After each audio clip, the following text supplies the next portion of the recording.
Assalamualaikum warahmatullahi wabarakatuh. Selamat pagi, selamat siang, dan selamat sore, dan selamat malam, Ibu Nia.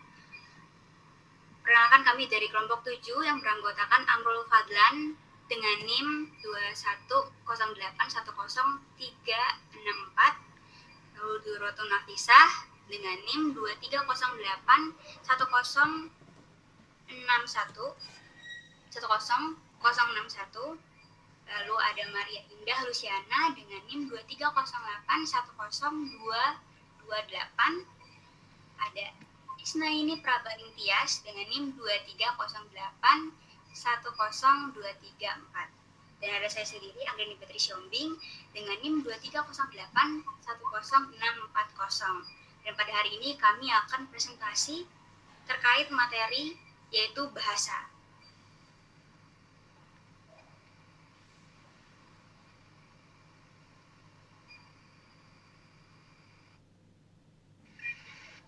Ya, izin melanjutkan.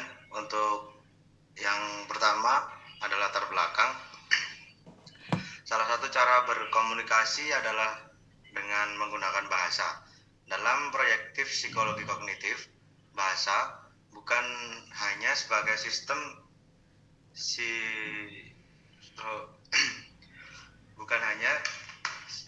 sistem sinebelik yang digunakan untuk berkomunikasi, tetapi juga digunakan untuk hasil dari proses mental yang kompleks dengan melibatkan persepsi, memori, pemecahan masalah, serta juga pengambilan keputusan tersebut. Psikologi kognitif melakukan penelitian mengenai bagaimana individu dapat memahami, memproduksi, serta menggunakan bahasa dalam kehidupan sehari-hari.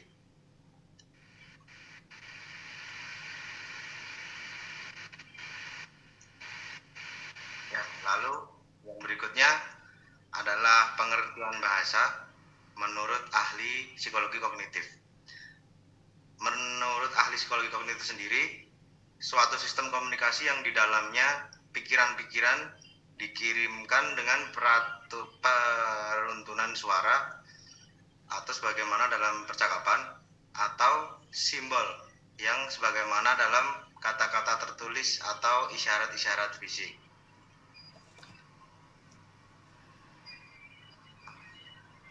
Ya, untuk penjelasan. Iya, dilanjutkan oleh rekan saya. Iya. Selanjutnya, apa itu bahasa? Menurut KBBI atau Kamus Besar Bahasa Indonesia, bahasa adalah sistem lambang bunyi yang arbitrer. Maksudnya apa? Maksudnya adalah tidak ada hubungan alami antara kata dan benda yang dimaksud. Misalnya, kenapa kita bilang meja dan bukan tek atau door untuk benda yang bisa dipakai untuk menaruh barang? Karena masyarakat menyepakati bunyinya seperti itu atau begitu. Contoh gampangnya lagi, dalam bahasa Indonesia kita bilang anjing, tapi di bahasa Inggris kita bilangnya dog. Padahal objeknya sama. Ini menunjukkan bahwa bahasa itu arbitrer, tergantung kesepakatan masyarakat bahasa itu sendiri. Bukan karena bunyi kata itu cocok dengan bentuknya atau jenis bendanya. Bahasa itu sebagai lambang bunyi yang digunakan oleh anggota suatu masyarakat untuk bekerjasama, berinteraksi, dan mengidentifikasikan diri. Lalu next, menurut Wahyu Wibowo pada tahun 2001, bahasa adalah sebuah sistem simbol bunyi yang bermakna dan dihasilkan oleh alat ucap. Ini menunjukkan bahwa bahasa bukan sekedar bunyi tanpa arti, melainkan bunyi yang punya makna dan dibuat oleh organ berbicara. Selain itu, Wibowo ini menekankan bahwa bahasa ini bersifat arbiter tadi, atau arbitrer. Arti kata yang tidak terkait langsung dengan bentuknya, bunyinya tersebut. Dan konvensional atau dibuat berdasarkan kesepakatan masyarakat. Tujuannya adalah sebagai alat komunikasi untuk menyampaikan perasaan dan pikiran. Seperti itu. Lalu selanjutnya akan dijelaskan oleh rekan saya untuk teori pemerolehannya. Oke, untuk selanjutnya ada teori pemerolehan bahasa yang pertama. Untuk teori yang pertama ada teori behaviorisme. Teori ini menekankan bahwa anak itu belajar bahasa melalui peniruan dan pengulangan dari lingkungan. Nah, mereka itu merespons stimulus yang diberikan. Misalnya, ketika ada orang tua mengucapkan "mama", anak akan menirukan ucapan itu dan akan mendapatkan pujian gitu. Untuk teori yang kedua ada teori kognitivisme, di mana teori ini menjelaskan bahwa perkembangan kognitif secara penting. Anak baru bisa menggunakan bahasa jika kemampuan berpikirnya sudah berkembang. Jadi pemahaman datang lebih dulu, baru kemudian bisa berbicara. Begitu. Untuk slide selanjutnya.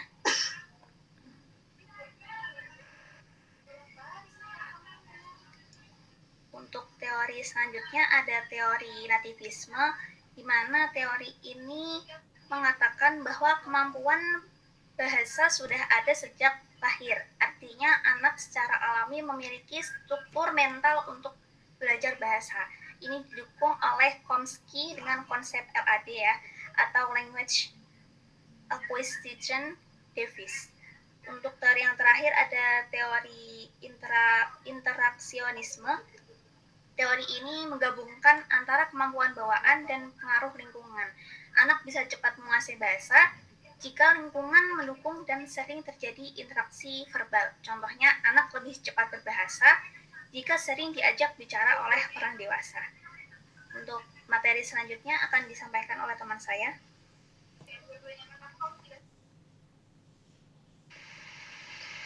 Baik, jadi ada dasar-dasar bahasa. Jadi dasar bahasa yang pertama itu dari neurologis atau ahli syaraf dan otak. Jadi pada tahun 1875, Karl Wernicke atau seorang neurolog dan psikiater asal Jerman ini menemukan dan akhirnya mengamati seorang tentara korban perang yang mengalami kasus menarik, yaitu tentara ini bisa berbicara dengan lancar namun tidak bisa memahami bahasa, baik lisan maupun tulisan. Tentara ini juga menyadari bahwa apa yang dia ucapkan itu tidak dimengerti oleh orang lain. Nah, jika dia kaitkan dengan cerita yang ada ini, di sini dijelaskan bahwa Karl Wernicke ini menemukan suatu cedera di lobus temporalis kiri. Nah, fungsi lobus temporal kiri ini untuk pendengaran, pemahaman bahasa, memori verbal, serta asosiasi makna yang didapatkan dari pengalaman. Kemudian ada juga disebutkan bahwa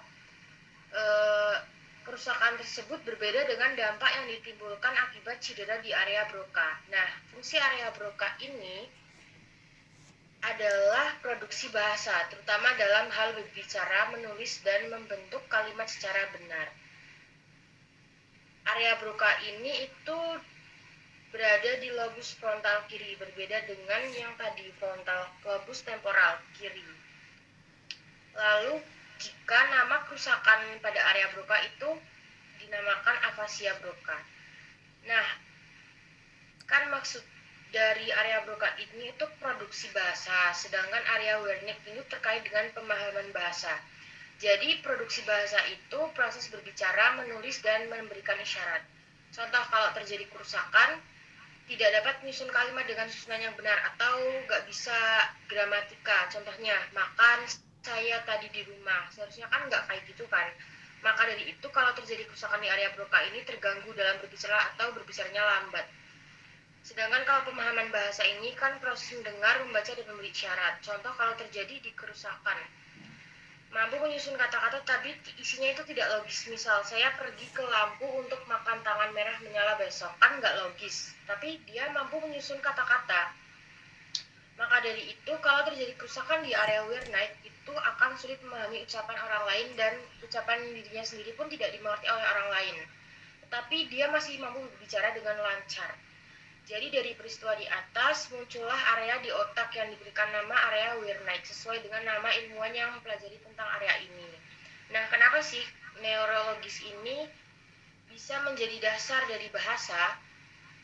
Karena dengan sisi neurologis membuktikan bahwa bahasa bukan kemampuan yang muncul begitu saja, tetapi ada sistem di otak syaraf yang mengatur itu semua. Selain itu, hal ini membuktikan bahwa bahasa bukan hanya soal sosial atau kognitif, tetapi juga punya dasar secara biologis dan neurologis yang berasal dari sistem dalam tubuh.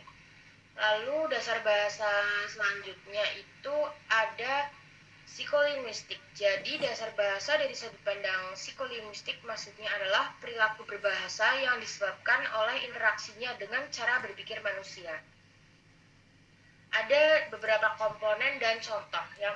Komponen yang pertama itu ada fonetik dan fonologi, yaitu mempelajari bunyi ucapan. Psikolinguistik melihat bagaimana otak mengenali dan membedakan serta memproduksi bahasa.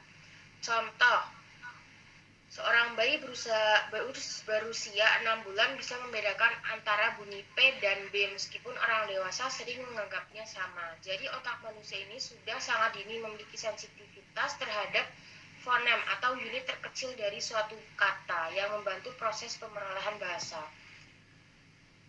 Komponen yang kedua ada morfologi atau mempelajari struktur kata. Jadi psikolinguistik ini juga melihat bagaimana manusia mengenali bentuk dasar dan imbuhan kata. Contohnya, seorang anak mengatakan berlari, kemudian menciptakan kata baru seperti bermakan atau berminum. Kan itu kata tidak baku. Nah, jadi anak ini sedang menggeneralisasikan pola morfologis dalam otaknya, menunjukkan bahwa proses mental mencoba membentuk aturan sendiri, jadi menganggap bahwa semua kata dapat berimbuhan ber atau kan. Yang ketiga ada sintaksis, yaitu pola penggabungan antara kata menjadi kalimat. Psikolinguistik melihat bagaimana struktur kalimat diproses dan dipahami oleh otak. Contohnya, kalimat anak itu memukul polisi dengan tongkat. Kan bisa bermakna ganda, siapa yang punya tongkat?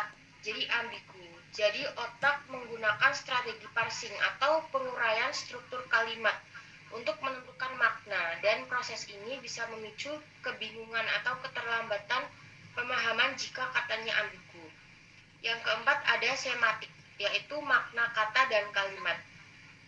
Psikolinguistik melihat bagaimana makna ditafsirkan berdasarkan pengetahuan leksikal dalam otak.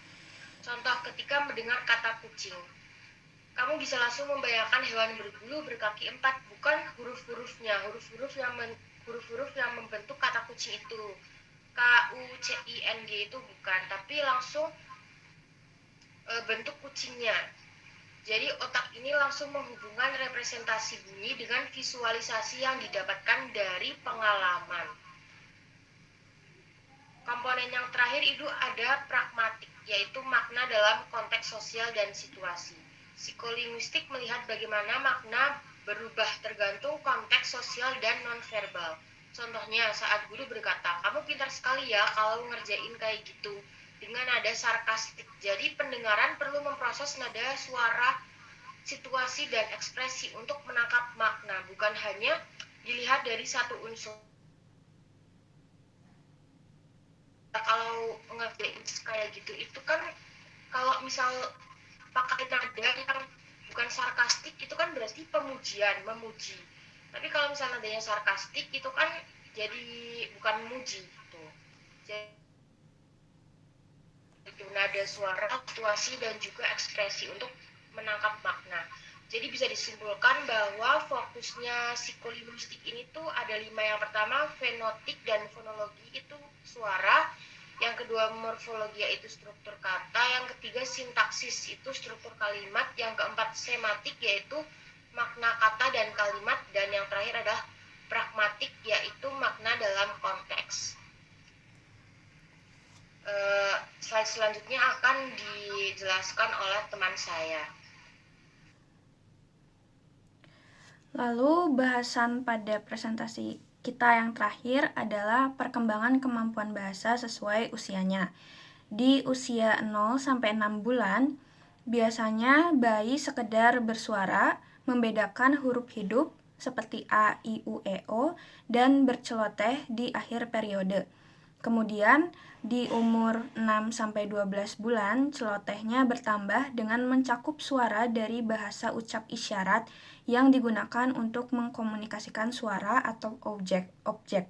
seperti mama atau ayah, ibu, dan lain-lain. Lalu di usia 12-18 bulan, kata pertama yang diucapkan rata-rata pada usia ini dapat memahami 50 kosakata hingga lebih. Lalu pada umur 18-24 bulan, kosakatanya bertambah sampai rata-rata 200 kata dan mulai mempelajari mengenai kombinasi dua kata. Lalu di umur 2 tahun, kosakatanya bertambah dengan cepat, kemudian penggunaan bentuk jamak dengan tepat, penggunaan kata lampau, dan beberapa preposisi atau awalan. Di usia 3-4 tahun, rata-rata panjang ucapan naik dari 3-4 morfem per kalimat dengan menggunakan pertanyaan ya atau tidak. Lalu di umur 5-6 tahun, kosakata mencapai rata-rata 10.000 kata dengan koordinasi kalimat yang masih sederhana. Lalu 6-8 tahun mulai menggunakan aturan sintaksis dan keahlian bercakapnya lumayan meningkat. Di umur 9-11 tahun, definisi kata mencakup sinonim. Kemudian kemampuan berbicara terus bertambah. Pada usia 11-14 tahun, kosakata bertambah dengan kata-kata yang lebih abstrak. Pemahaman seperti tata bahasa yang kompleks dan pemahaman fungsi kata dalam kalimat, memahami metafora dan satir. Lalu pada umur 15-20 tahun sudah mulai memahami karya sastra dewasa. Kesimpulan dan saran pada presentasi kami hari ini adalah bahasa merupakan elemen penting dalam perkembangan kognitif dan sosial individu yang terbagi menjadi 4 teori utama yang sudah disebutkan oleh teman saya sebelumnya. Yang pertama ada behaviorisme, kognitivisme, nativisme, dan interaksionisme. Kemudian neurologis, area otak seperti area Broca dan area Wernicke berperan penting dalam produksi dan pemahaman bahasa. Psikolinguistik menjelaskan bagaimana proses berpikir manusia dapat mempengaruhi pemahaman bahasa yang melibatkan morfologi, sintaks, semantik, dan pragmatik. Jadi, bahasa bukan sekedar alat komunikasi, tapi juga sebagai sarana yang penting dalam perkembangan mental, pemecahan masalah, dan interaksi sosial antar manusia. Kemudian adanya penelitian tentang psikolinguistik dan neurologis dapat membantu seorang individu atau lembaga pendidikan untuk bisa lebih memahami secara mendalam bagaimana cara kerja bahasa dalam otak manusia, sehingga dapat membantu mengembangkan metode pembelajaran yang lebih efektif dalam segala sisi baik kognitif maupun sosial.